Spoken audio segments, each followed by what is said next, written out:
नमस्कार। इस कहानी की शुरुआत आज से लगभग 30 वर्ष पहले 90 के दशक से होती है। हाथरस में एक किसान परिवार जो अपने पूरे परिवार के साथ हंसी खुशी अपना जीवन व्यतीत कर रहा था। परिवार में पत्नी, 3 बच्चे, बड़े बेटे का नाम प्रदीप जिसकी उम्र लगभग 17 या 18 साल रही होगी। दूसरा बेटा जो था उसकी उम्र तकरीबन 13-14 साल की रही होगी और जो सबसे छोटा बेटा पंजाबी है उसकी उम्र करीब 7 से 8 वर्ष रही होगी। पिता पेशे से किसान है, गरीब है और जो है ज़्यादा अमीर भी नहीं है, श्रीमंत परिवार का लड़का है, मिडिल क्लास का परिवार है जो अपना जीवन स्वतंत्र पूर्वक जीने का प्रयास कर रहा है। चूँकि धीरे धीरे खेती तो उतनी ही रहती है, कमाई का जरिया उतना ही रहता है, लेकिन बच्चे धीरे धीरे बड़े हो रहे थे।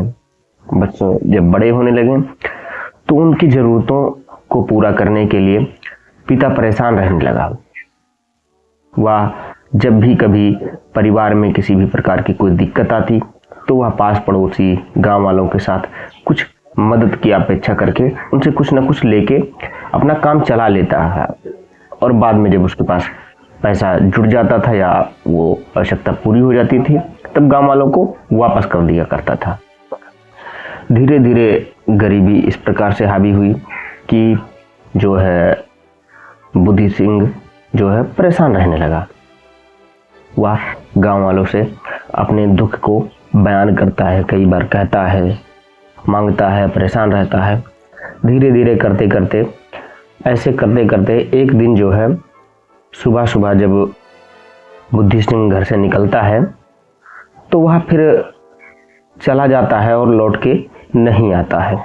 पूरा परिवार, बेटे और बीवी गांव में बिलक बिलक के ढूंढते हैं, रोते हैं, परेशान होते हैं और चौतरफा पूरे परिवार में, रिश्तेदार में सभी को सूचनाएं दी जाती हैं कि बुद्धि सिंह घर छोड़ के कहीं चले गए हैं। पूरा रिश्तेदारी, गांव पटीदार सब परेशान होकर उसे ढूंढते हैं, लेकिन बुद्धि सिंह का कहीं पता नहीं चलता है। अंतोगत्वा धीरे धीरे जब गांव वाले इस चीज़ को समझ पाते हैं कि बुद्धि सिंह पहले से ही परिवार को चलाने के लिए परेशान था, हो सकता है वह कमाने के लिए कहीं बाहर चला गया हो तो बाद में लौट आएगा। धीरे धीरे आशा देखते देखते दिन पर दिन बीतते गए, दशक पे दशक बीतते गए। 98 फिर 2000, देखते देखते जो है सन 2000 आ गया और अब पूरा परिवार बिना पिता के जीने को सीख गया था। पत्नी भी मन मार के बैठ गई थी। लेकिन धीरे धीरे अब जो है सभी बच्चों की शादी हो गई, सभी लोग अपने परिवार के साथ सुखी मगन रहते हैं। जो अब तक 30 वर्ष पूर्ण होने को आए हैं, सन 2024 आता है। सभी भाइयों में बंटवारे को लेके कुछ कहासुनी हो जाती है। तीनों भाई आपस में झगड़ते हैं। 1-2 दिन ऐसे झगड़ते में निकल गया। एक दिन होता है कि जो उसका बड़ा भाई प्रदीप था वह दारू के नशे में कह देता है कुछ ऐसी बातें जिससे जो उसका छोटा बेटा है यानी छोटा भाई है पंजाबी सिंह, वह परेशान हो गया और सोचने पे मजबूर हो गया। बड़ा भाई नशे में कहता है कि जिस प्रकार हमने तुम्हारे पिता को, यानी कि वो अपने पिता को छोटे भाई के पिता कहता है, आपके पिता को, तुम्हारे पिता को जिस प्रकार से हमने ठिकाने लगा दिया था उसी प्रकार से हम आपको भी ठिकाने लगा देंगे। यह सुनते ही जो छोटा बेटा है उसका दिमाग चकराता है, परेशान होने लगता है और रात भर सोच नहीं पाता है, सो नहीं पाता है, परेशान रहता है। सोचता है कि बड़े भैया ने इस प्रकार से क्यों कहा कि जिस प्रकार से पिताजी को ठिकाने लगा दिया था उसी प्रकार से आपको लगा देंगे, जबकि उसको तो अभी तक पता था कि पिता कहीं उनको छोड़ के, घर से परेशान होकर, गरीबी से परेशान होकर छोड़ के कहीं निकल गए हैं बाहर, जो कहीं लौटे नहीं। वह कुछ दिन तक अपने बुद्धि पर जोर देता है, चिंतन नमन करता है, तब वह उसे बचपन की थोड़ी बहुत यादें जागृत होती हैं। उसके माता और भाई और एक अन्य सदस्य के द्वारा उसके घर में ही किसी लाश को दफनाया जाता था, उसको थोड़ा थोड़ा याद आता है। फिर उसे यह लगता है कि वह शायद उसके पिता का ही जो है लाश को दफना रहे थे। क्योंकि वह उस समय 7-8 वर्ष का था, इसलिए सही से याद नहीं रहता है। वह अगले दिन उठता है और हाथ रस के डीएम साहब को जाके अपना प्रार्थना पत्र देता है। प्रार्थना पत्र में यह कहता है कि साहब, मेरे पिता जो 30 साल पहले गायब हो गए थे, उनके विषय में मुझे कुछ जानकारी देनी है, कुछ शिकायत करनी है, आप उसको थोड़ा सुनिए। क्योंकि तहसील दिवस का समय था, इस कारण डीएम साहब उसकी बात को सुनने से मना नहीं कर पाते हैं। क्योंकि पूरी मीडिया, सारी चीज़ें वहीं बैठी थी। डीएम साहब उसकी बात को सुनते हैं और पहले नज़रअंदाज करते हैं कि कोई ऐसे ही कह रहा होगा। फिर वो जो है विवश होके गांव से तहकीकात करवाते हैं कि आखिर माजरा क्या है, क्या कहानी है, कहीं ये जो शिकायत करने वाला शिकायत करता है इसकी मानसिक स्थिति कैसी है। जब पता करते हैं तो उसकी मानसिक स्थिति ठीक ठाक रहती है।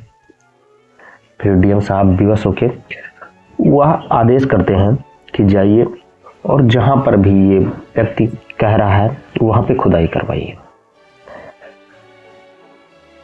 पंजाबी सिंह के कहने पे उसके घर के आंगन की जो छत होती है, बरामदा होता है, उस बरामदे की खुदाई करवाई जाती है।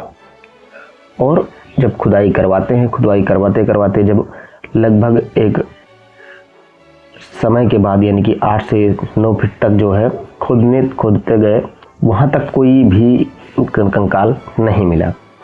सभी को लगा कि यह एक फर्जी कहानी है। चूँकि घर पटवाने के ऊपर से 3-4 फुट अलग से माटी डाल दी गई थी, इसलिए वो ज़मीन में जो लाश है वो तकरीबन 11 फुट के बाद मिली और खुदाई करवाया गया, तब जाके कहीं उनकी नरकंकाल एक प्राप्त हुआ। आखिरकार खुदाई के बाद नरकंकाल वहाँ पे मिल जाता है। लेकिन अब मिस्ट्री वही बची है कि जो बच्चे हैं, पत्नी हैं, वह आखिर अपने पति की हत्या क्यों कराती है और बच्चे अपने पिता की हत्या क्यों करते हैं। क्योंकि जब परिवार में गरीबी आती है, वह कहीं ना कहीं किसी न किसी से गांव में मदद मांग लिया करता था। उसी में से एक परिवार, जो एक व्यक्ति था, अमीर लड़का, यानी अमीर परिवार का एक लड़का था राजवीर, वह उसकी मदद करता है, पैसे दे देता है, कभी कभी कुछ और दे देता है। किसी भी मतलब हर प्रकार से वह किसी न किसी प्रकार से जो बुद्धि सिंह है उनकी मदद करता है। क्योंकि जब बुद्धि सिंह की मदद करता है तो उसकी पत्नी देखती है कि इसके पास अधिक धन है, वह अधिक तरीके से, अच्छी बात से हम लोगों का देखभाल कर सकता है। इस कारण वह पत्नी जो उर्मिला थी वह राजवीर के संबंध में आ जाती है। उन दोनों का संबंध स्थापित हो जाता है, आपस में शारीरिक संबंध भी होता है, सारी चीज़ें होती हैं। और धनाढ़ तो वो था ही, इसलिए वह बच्चों को भी ऐसी ऐसी चीज़ें खिलाता है, इतने पैसे देता है कि बच्चे सब उसके पक्ष में चले जाते हैं। धीरे धीरे जब बुद्धि सिंह को यह पता चलता है, तब बुद्धि सिंह जो है उसको रोकता है, टोकता है कि तुम किसी अन्य पुरुष के साथ संबंध में ना रहो, मेरी इज्जत क्या क्या होगा, मेरी बदनामी होगी, रिश्तेदारी नातेदारी में मैं मुंह दिखाने के लायक नहीं रहूँगा। और वह कहीं ना कहीं उर्मिला को और बच्चों को प्रताड़ित करता है, दाबता है कि तुम ऐसा कार्य ना करो जैसा कि मेरा सर नीचा हो। जब वह बार बार टोकता है तो पत्नी जो है उस चीज़ से ऊब जाती है, परेशान हो जाती है, क्योंकि उसे अब मोटे रकम की आदत पड़ चुकी थी और बच्चों को भी मोटे रकम की आदत पड़ चुकी थी। फिर वह सब बच्चे यानी कि राजवीर और 2 बच्चे मुकेश और प्रदीप सलाह करते हैं और माता के साथ सलाह करते हैं कि इनको रास्ते से हटा दिया जाए, तभी जाके हम लोग सुखी और सुचित रह सकते हैं। क्योंकि इस घटना से अनभिज्ञ वह जब घर पे आता है तो पत्नी और बच्चों द्वारा और राजवीर द्वारा उसकी हत्या करके उसी आंगन में गाड़ दिया जाता है। चूँकि वह पहले से ही परेशान था, गांव आदि में मदद की गुहार लगाया करता था, परेशान रहता था, इस कारण गांव वाले लोग जानते हैं, समझते हैं कि उदय भी जो आपका बुद्धि सिंह है वह पारिवारिक क्लेश के कारण, पैसे कमाने की कमी के कारण वह कहीं विदेश कमाने के लिए भाग गया है। और धीरे धीरे 30 साल तक बीत गए। जब वह पिता दारू की वजह से जब उसका भाई पी के आता है, तब जाके कहीं उसका सुराग लगता है। तो आगे की घटनाएं अभी बहुत सारी बाकी हैं, बहुत सारी गुत्थियां खुलना बाकी है कि वह नरकंकाल मिला है वह किसका है और उनके भाइयों द्वारा किस प्रकार से और किस लिए जो है इतनी बड़े जघन्य घटना को अंजाम दिया गया। इन सभी का खुलना भी बाकी है। मिलेंगे आपको अगली वीडियो में। नमस्कार।